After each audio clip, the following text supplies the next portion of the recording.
तर नागपूर महानगरपालिकेनं तिथल्या सीताबर्डी मेन रोडला गर्दीमुक्त करण्यासाठी नो हॉकिंग झोन घोषित केलाय। मात्र प्रशासनाला त्यांच्याच निर्णयाचा विसर पडलाय।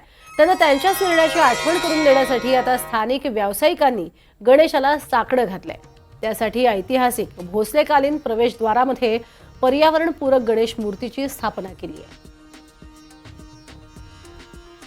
ऐतिहासिक वास्तू आहे।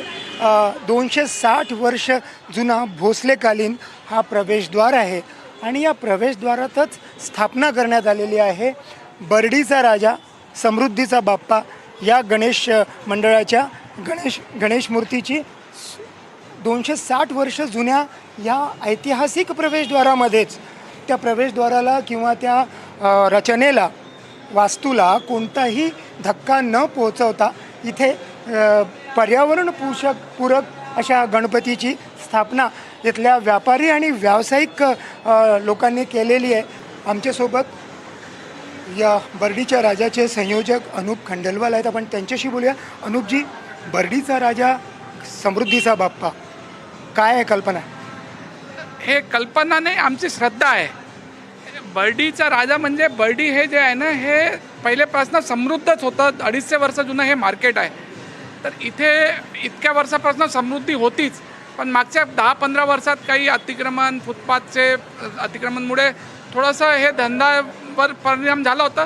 पण आम्ही सगळे व्यापारी मिळून परत आता समृद्धी आणायचा प्रयत्न केला आणि समृद्धी आली आमच्याकडे। बाप्पा पण आले। आमच्या बर्डीचे राजा आणि समृद्धीचे बाप्पा आहे। व्यापाऱ्यांचं म्हणणं आहे की इथे सरकारने प्रशासनाने नो हॉकिंग झोन केलेला आहे, पण तरी त्याची अंमलबजावणी होत नाही। अनुपजींशी विचारूया। अनुपजी, हा महत्त्वाचा मुद्दा आहे। इथे जर पार्किंगची व्यवस्था जर प्रयोजित आहेत, पार्किंगची व्यवस्था झाली तर आपोआप रस्ते स्वच्छ होतील, पार्किंगचाही प्रॉब्लेम सुटेल आणि मुख्य म्हणजे जे इल्लिगल हॉकिंग आहे, ते जे इल्लिगल हॉकर्स आहेत त्यांचा प्रश्न सुटेल।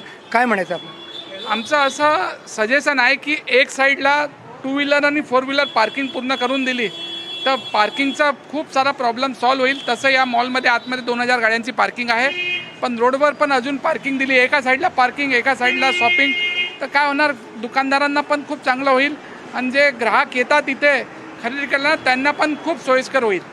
तर व्यापाऱ्यांचे आपले मुद्दे आहेत, त्यांच्या अपेक्षा आहेत, त्यांना प्रशासनाकडनं ते जे हवं आहे की प्रशासनाने आपली जी नीती निर्धारित केलेली आहे तिचं पालन करावं आणि तेच साकडे ते गणपती बाप्पाला मागतायत।